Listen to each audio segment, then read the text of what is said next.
It started, like most stories involving humans, with a mistake.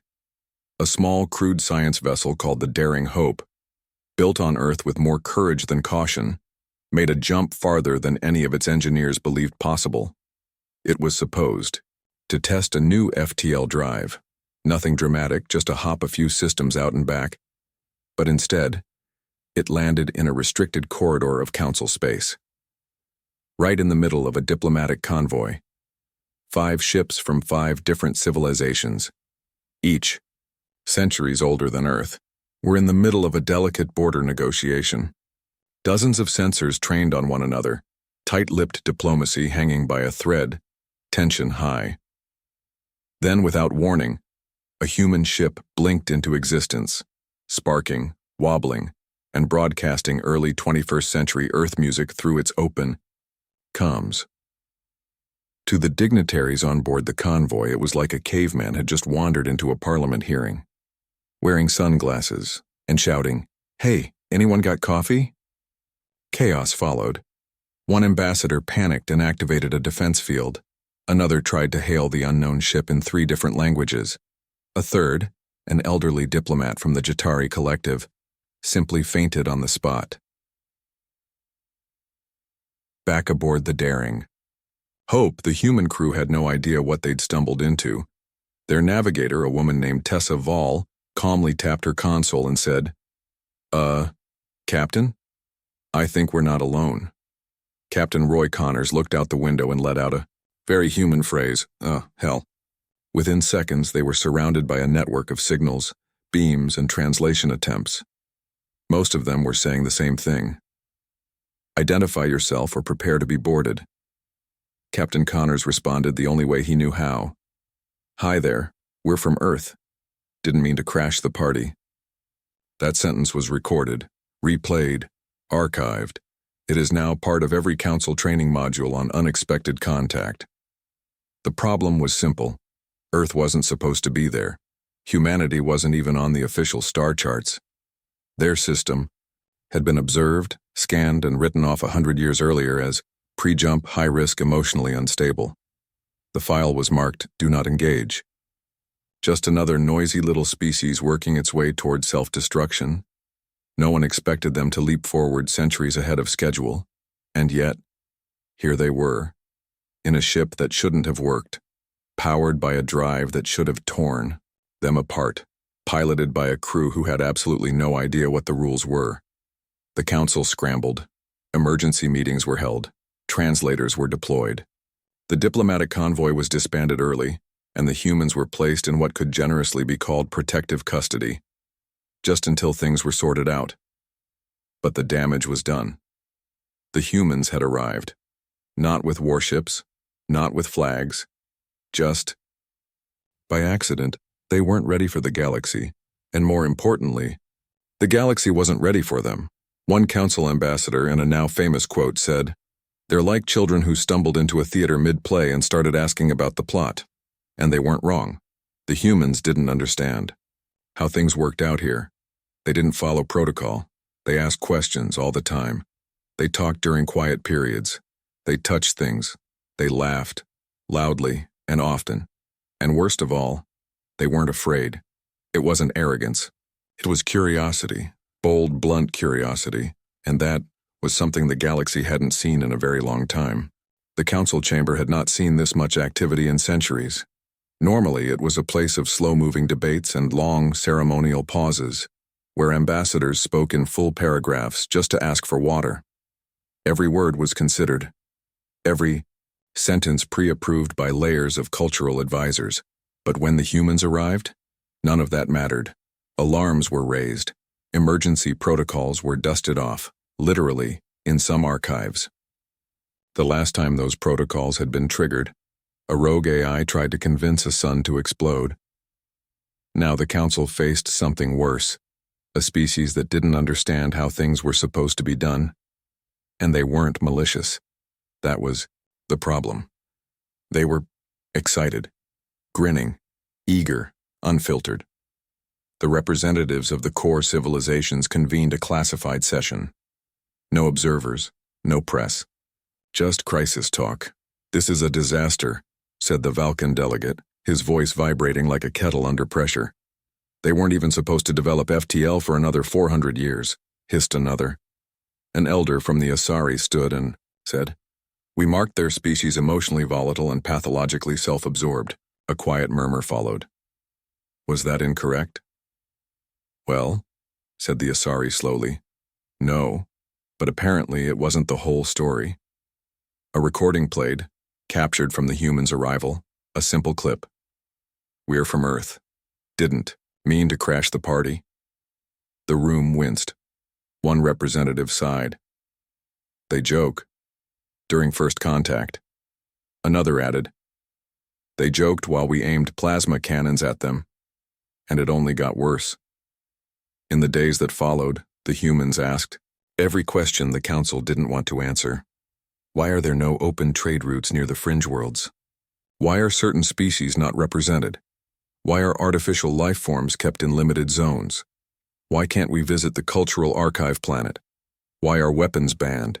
But everyone has fleets, and most offensively of all, who made you the boss of space? The humans weren't trying to be disrespectful, they just thought differently. They came from a world where everything had been questioned, where revolutions were common, where systems were always being pulled apart and rebuilt, where authority was earned, not inherited. The council didn't know how to respond to that, so they did what bureaucracies always do when faced with something new and dangerous. They formed committees. There was a Human Affairs Oversight Group, a Special Contact Behavior Panel, a Psychological Species Integration Task Force, even a Cross-Cultural Language Advisory Council. None of it worked, because while they were holding meetings, the humans were exploring. Their science ship had broadcast their coordinates on public frequencies, which meant Earth received the data, and Earth responded. More ships came. Not many, just a few. Explorers, diplomats, even tourists. One group of human students somehow managed to show up at a border relay station and offered to trade Earth snacks for cool pictures of space stuff. The station captain gave them a tour. By the time the council passed a formal response strategy, there were already human outposts on 4 fringe planets, talking to locals, trading small goods, helping with repairs. Not conquering, just showing, being useful. That was the most dangerous part. The humans weren't asking for power. They weren't invading. They were helping. One ship rerouted its life support systems to assist a stranded vessel of the Cheetal, saving an entire brood of younglings. Another crew used human emergency medkits, crude but effective, to stabilize victims of a mining accident on Jorax II. And then came the disaster at Kesar's field. A research moon lost power after a solar flare. Over 300 lives at risk. The council issued an emergency vote. Help was authorized, on paper, but before any ships could be deployed, a human freighter, the Bright Runner, rerouted and arrived on site. They patched the station manually, hand-cranked the stabilizers, used spare engine coolant to reinforce failing gravity plates. By the time the official council relief ships arrived, the humans were already having tea with the station's crew. No medals, no broadcast, just another day in space. And that's when the panic really set in, because the humans weren't just outpacing the council's diplomacy, they were making it look unnecessary. The galaxy has always studied new species with care. There are procedures, observation phases, cultural research protocols, controlled introductions. But humanity had skipped all that. They didn't wait to be discovered. They discovered themselves, and then showed up uninvited, introduced themselves, and asked what was for lunch. The council had no choice but to begin formal analysis. If they couldn't stop the humans, they could at least understand them. Dozens of teams were formed. Behavioral scientists, sociologists, geneticists, historians. Every discipline imaginable was brought in to ask the question now spreading across every station and system. What are humans? The answers were inconclusive. From a biological perspective, humans were nothing special. Bipedal, carbon-based, moderately strong for their size, 2 eyes, upright posture, fragile by galactic standards, prone to disease, easily injured. But they were stubborn. A human could survive dehydration, starvation, radiation exposure, longer than most species. They didn't give up when the body said stop. Pain tolerance was oddly high, especially when the stakes were emotional. They run on stress and spite, one scientist joked, and yet they were emotional, more than most advanced species. Their feelings didn't just inform their decisions, they powered them. Fear, hope, grief, love, these weren't weaknesses. They were motivators. In fact, researchers noticed something odd.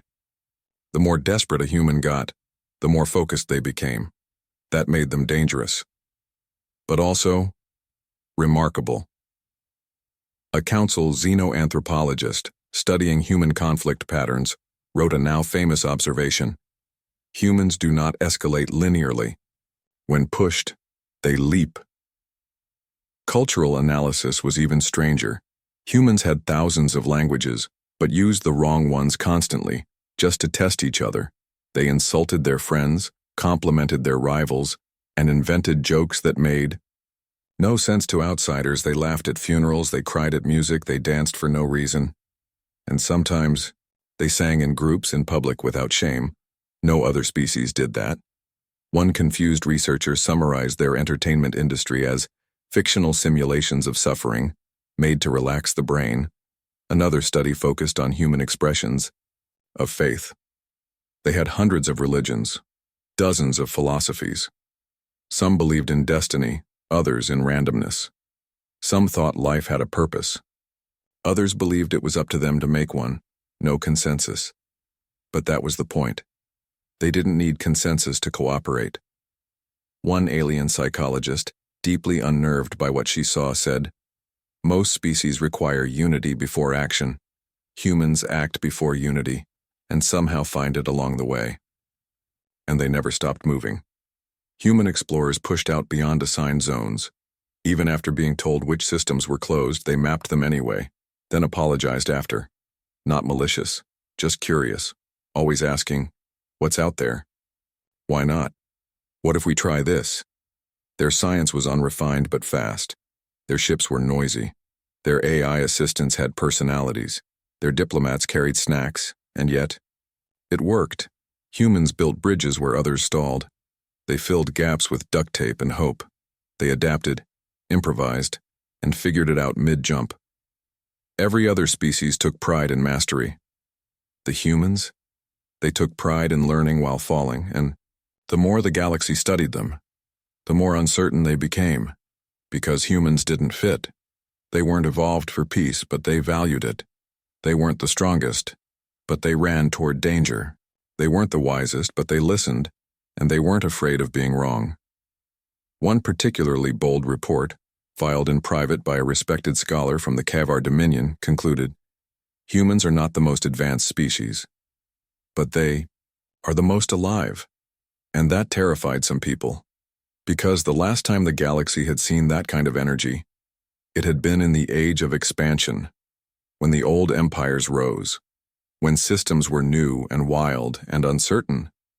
And now, the humans were bringing it back. They didn't come to fit in. They came to find their place. There's an old saying from one of Earth's lost nations. You miss 100% of the shots you don't take.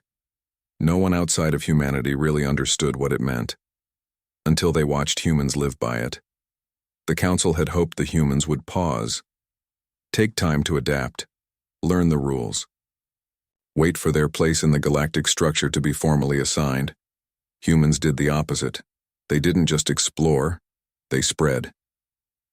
By the end of their first galactic year, Earth origin vessels had been spotted in over 30 different systems, some of them still listed as uncharted. Some ships were military, most were civilian. Some were one-person pods, barely large enough to hold their pilots, and yet they moved. Everywhere they weren't supposed to go, humans went. They didn't conquer. They showed up. They docked at abandoned stations and restarted the generators. They opened old trade lanes that had been closed for centuries, not with formal negotiations but with handshakes and coffee. In one case, a pair of Earth merchants set up shop outside a border world that had never had external visitors. The locals, suspicious at first, asked what the humans were selling. The answer? Repairs, blankets, and tea. It caught on. Soon, human traders were flowing across the stars, not with power but presence. They weren't always welcomed, but they were hard to ignore. The bureaucracy tried to keep up. The council issued new regulations, declared Earth a provisional species, demanded temporary limits on jump range and trade. But it was too late, because the humans weren't waiting. On policy, they were doing things while one human relief ship landed on a moon suffering from atmospheric failure. The council hadn't approved a rescue yet. The humans landed anyway. They pressurized old shelters with patched tech, stayed up 3 nights in a row running oxygen checks. They saved everyone. The council sent a warning. The human captain replied, with a log entry that read, "Do you want us to resend the people we rescued?" No answer came. Elsewhere, on a mining world gripped by labor riots, humans were hired as neutral mediators. Everyone expected disaster. Instead, they sat both sides down and said, "Let's eat first." By the end of the meal, they'd drafted a temporary agreement. No one had asked them to step in. They just did. And in the background, humanity's cultural influence began to ripple. Galactic media, once slow and stoic, began to shift. Alien. Artists started painting with emotion, not just precision. Songs with human structure, verse, chorus, bridge, became popular. Stories of personal struggle replaced ancient tales of destiny. It wasn't just humans adapting to the galaxy. It was the galaxy adapting to them. But not everyone was happy about it. Some worlds called for sanctions, accused Earth of disorder, of spreading unpredictability, of undermining centuries of interstellar decorum. And maybe they were right, because humans didn't sit still. They didn't ask for a seat at the table. They brought their own chair. A turning point came during the Festival of Dawn, a major galactic event held once every decade in the core systems. It was supposed to be peaceful, ceremonial, controlled. Humans weren't officially invited, but they came anyway, a small band, just 5 of them, scientists, not diplomats. They showed up, quietly, set up a modest booth, labeled it, "Newcomers. Ask us anything." They handed out snacks, told stories, laughed with children, played music on old instruments they'd brought from Earth. Within 2 days, their booth was the most visited location at the festival. Even members of the council came quietly at first, then openly. No grand statements, no policy shifts, but afterward, things changed. Suddenly, Earth wasn't an oddity anymore. It was part of the conversation, not because it had demanded to be, but because it couldn't be ignored. Back on Earth, few noticed.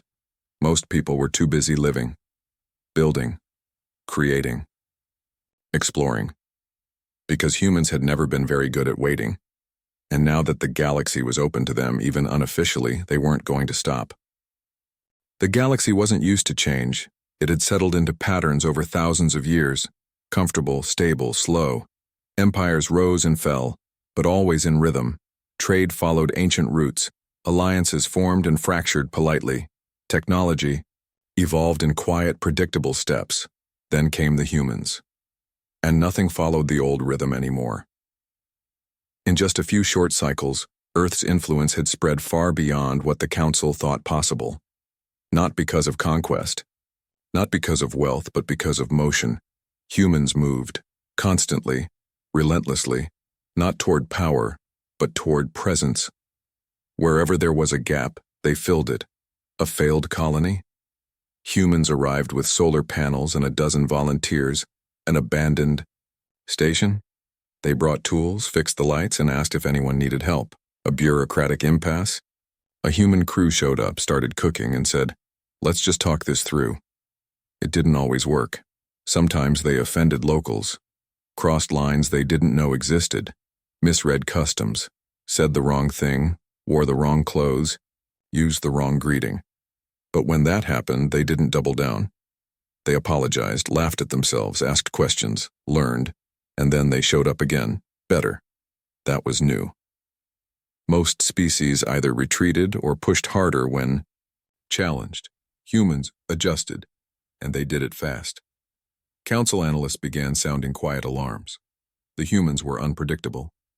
They couldn't be forecast. Models that predicted economic flow failed to account for human barter systems. Navigation simulations couldn't explain why humans kept taking longer routes for the view. AI behavior algorithms flagged Earthborn captains as high risk, not because they were dangerous, but because they trusted instinct over data. And it kept working. The fringe systems started shifting first. Local governments began incorporating human ideas. Open forums, shared leadership, cooperative defense pacts. Even more concerning, they started asking for humans, not Earth, not official representation, just more humans. They solve problems, one mayor said. They may not follow your rules, but they do something. One counselor from the Iraqan Corps remarked bitterly, "They're not taking control. They're making us look slow." That's when the backlash began. Not violent, just organized. Some empires tried to limit human movement, blocked trade, refused permits, ordered station authorities to reject dock requests. But humans adapted again. They formed unofficial networks, helped each other across systems, traded favors, not credits, turned friendship into infrastructure. One retired freighter pilot wrote in his log, "We don't need a flag to matter. We just show up and try." That quote was eventually painted on the side of 3 major relay stations, none of which had any official human ownership. The council called emergency meetings. Again, old powers argued for stricter regulations, suggested sanctions, accused Earth of subversion. But then a representative from a mid-tier species, the Kalari, stood up and said something no one expected. Maybe the problem isn't the humans. Maybe it's that we forgot how to move. The chamber went silent, because he wasn't wrong. For generations, the galaxy had operated on caution, patience, control. But humans weren't built that way. They made mistakes. Then they made progress. And now the rest of the galaxy had to decide, try to stop them or try to keep up. Ilari Drift was never meant to matter. It was a modest system. 2 gas giants, a scattering of moons, and 1 mining station orbiting a lifeless rock called Ilari 3. No major trade lanes, no strategic value, no embassies or military posts, just a few thousand workers, mostly automated, forgotten by the council and left to manage themselves. Then the star flared, not a minor pulse, not a routine spike, a full solar eruption, unpredicted, unstoppable, aimed directly at the mining facility. The station's shielding system failed within minutes. Communications went down, escape shuttles were scrambled, but there weren't enough for everyone. Half were offline from years of poor maintenance. The rest? Too slow. The flare would hit in 4 hours. By the time the signal finally reached Council Command, it was already too late to respond. Council rescue ships were 6 hours out, minimum. The bureaucrats began debating what to say, how to prepare for the loss of life, who to notify. Then someone spoke up. "There's a human ship in the sector." The name wasn't in the official rescue registry. It wasn't outfitted for evacuation. It was, by all reports, a mid-sized freighter retrofitted with surplus engine cores and a crew of 8. The Wayfarer's Light. Nobody expected much, but the humans didn't wait for instructions.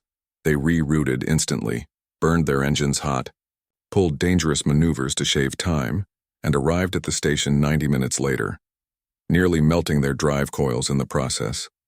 They docked with a damaged ring, bypassed the security protocols, reprogrammed atmospheric controls to route emergency oxygen. They had no business doing half of what they did, but they did it anyway. They herded people into shielded chambers, shut off non-essential systems to redirect power to evac tubes, tied station wiring together with industrial tape and heat-sealed gloves. They weren't trained for this, they just acted, and they saved 612 people. When the flare hit, the station shook, but held. The human ship took minor damage, a few injuries, nothing fatal. By the time council ships arrived, it was over. Rescue crews found humans handing out thermal blankets and water packs, cheering up frightened miners with stories about bad landings and worse coffee. They didn't ask for medals. They didn't even stay for the follow-up interviews. They patched their ship and moved on. But the galaxy didn't forget. The Alari incident was broadcast everywhere, not by the Council, but by the survivors. One message was repeated again and again. The humans came.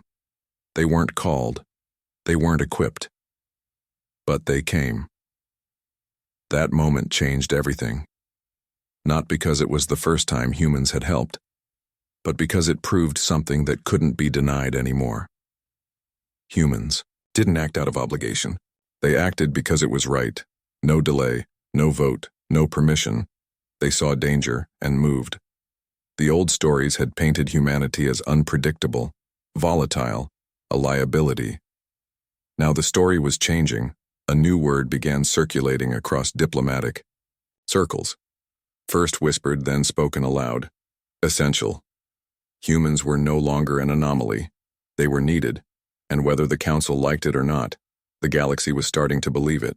After Alari drift, the galaxy split, not into war, not into chaos, but into something harder to define. Perspective. Some worlds looked at humanity and saw hope.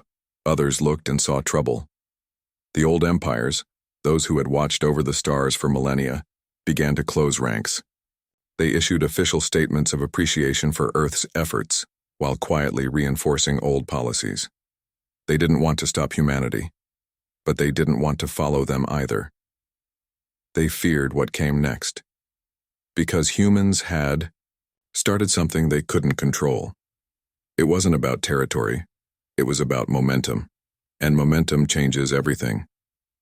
Meanwhile, among the fringe systems, the border colonies, the independent stations with thin power grids and aging shields, humans weren't feared, they were welcomed. Flags with Earth symbol, simple blue and white, began appearing on docking bays. Some were painted by children, others hand-stitched, by old engineers who remembered the day a human ship brought medicine no one else would. People started calling Earth the first flame, not because they brought fire, but because they brought light, movement, energy, something that made others remember what it felt like to act without waiting. Earth didn't claim the title. They didn't issue propaganda. They just kept showing up. One by one, other species began joining them, not formally, quietly. A Corellian navigator joined a human scout ship, said it was the first time she'd felt useful in years. A trio of Moran healers volunteered for Earth's outreach. Network saying the humans reminded them of an older time, when helping didn't require a permit. These were small things, but they added up. And soon, Earth wasn't alone. The Council didn't know what to do. Humanity wasn't seizing power. They weren't forming an empire. They were building trust. That was harder to stop than war. And yet, resistance still brewed. Some worlds rejected human ships at the border. A few systems accused Earth of cultural disruption, spreading ideas too fast, too wide. There were protests, petitions. One council member called Earth a reckless species masquerading as saviors. But that same week, a colony on the far edge of explored space was hit by a stellar quake. Guess who arrived first? A pair of old human cargo haulers held together with patches and prayer. They evacuated over 400 people. And when asked why, the captain replied, "Because we could. That's enough, isn't it?" The galaxy took notice, not because of the heroism, but because of the philosophy. Humans didn't wait for permission. They didn't always follow the rules, but they showed up, again and again, and in a galaxy drowning in committees, permissions, and protocols. That mattered. They weren't perfect. They made mistakes. They said the wrong things. They stumbled through traditions they didn't understand, but they apologized, learned, tried again, and that was new. That was rare. Some began to call it reverence. Others called it recklessness. But whether you admired Earth or feared it, one thing was clear. You couldn't ignore it anymore. Centuries passed. The galaxy didn't end, it didn't explode, it didn't fall into chaos, it simply evolved. And in every corner of that galaxy, on ships and worlds and stations old and new, someone eventually asked the same question. What are humans really? Not in the scientific sense, not the biological details or historical records. But what are they to us? The answers were never the same. To the miners of the Wasari Reach, humans were the ones who taught them how to reinforce their domes with tension rope and laughter. To the scholars of Junari Prime, humans were the first species to ask not only how something worked, but why it mattered. To the children born on ships between systems, humans were the ones who sang lullabies in strange languages, tunes that stuck in the heart even when the words didn't translate. To the elders of the Tetheri Assembly, humans were a living reminder that unpredictability wasn't something to fear, it was something to build around. And to the diplomats who still met beneath the high spires of the council, humans were a story that never stopped growing. They weren't always easy to understand, but they were there, and that made all the difference. No great monument was ever built in Earth's name. No empire rose. No galactic capital moved. The humans didn't want that. They just wanted to belong. But in trying to belong, they reminded everyone else what it meant to care. They brought fire to cold halls, music to quiet archives. Questions to complacent minds. They didn't conquer the stars. They joined them. One old archivist, when asked to describe the humans' legacy, said, "They arrived before we were ready, but somehow, they were exactly what we needed." Now, when a young one asks about humanity, they're told this: they were late to the galaxy, but early to the moment, and sometimes that's all it takes. A step, a spark, a voice saying, "We're here. What can we do?" Because humanity never asked for control. They asked where they could help. And in the end, that was what made them part of something greater. Not because they waited for their place, but because they created it.